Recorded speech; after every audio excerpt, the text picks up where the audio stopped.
नमस्कार शेतकरी मित्रांनो, भारत कृषी सेवेचा अचूक हवामान अंदाज। मी हवामान अभ्यासक सचिन मिसाळ।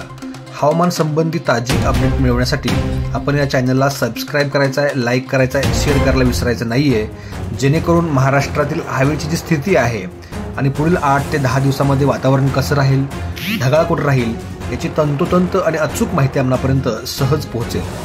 शेतकरी मित्रांनो, 5 ते 10 तारखेदरम्यान राज्यातील जे तापमान आहे त्यात थोडीशी घट होणार आहे, अर्थात थंडी थोडीशी वाढणार आहे। परंतु 10 तारखेनंतर म्हणजे 11 तारखेपासून परत राज्यातील जे वातावरण आहे ते ढगाळ होणार आहे।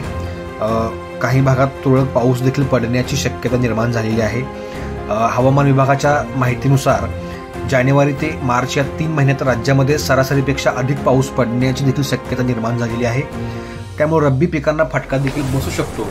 परंतु यासंबंधी काही आपल्या अडचणी किंवा शंका असतील तर आपण भारत कृषी सेवेच्या तज्ज्ञांचा सल्ला देखील घ्यायचा आहे। शेतकरी मित्रांनो, खऱ्या अर्थानं 4 तारखेला अर्थात 4 जानेवारी 2025ला धुळ्यातील जे तापमान होतं ते 6.8 अंश सेल्सिअस होतं। इकडं सोलापूर जिल्ह्यामध्ये मोहोळ तालुक्यामध्ये हे तापमान 8 अंश सेल्सिअसपर्यंत खाली आलेलं होतं।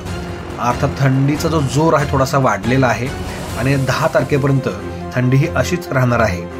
शेतकरी मित्रांनो, यावर्षी जानेवारी ते मार्च या 3 महिन्याच्या कालखंडामध्ये जवळजवळ 88 ते 112% पाऊस राज्यामध्ये अवकाळी स्वरूपात पडू शकतो, अशी सध्या अनेक मॉडेलच्या आधारे माहिती मिळत आहे।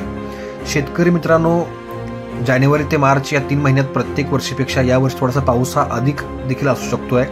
या काळात तापमानात वाढ ही अधिक झालेली दिसणार आहे। त्यामुळे रब्बींना जी थंडीची आवश्यकता असते ती कदाचित कमी मिळण्याची शक्यता आहे। त्यामुळे रब्बी पिकांना थोडासा फटका देखील बसू शकतो। शेतकरी मित्रांनो, या 3 महिन्यामध्ये आपण आपल्या पिकांची व्यवस्थित काळजी घ्यायची आहे। सध्या दव पडतंय, धुकं पडतंय, त्यासंबंधी सुद्धा आपल्या काही अडचणी किंवा शंका असतील तर भारत कृषी सेवेची जी तज्ज्ञ टीम आहे ही आपल्याकरिता तत्पर आहे। आपल्या काही अडचणी किंवा समस्या असतील तर आजच भारत कृषी सेवेच्या तज्ज्ञांचा सल्ला देखील घ्यायचा आहे। धन्यवाद।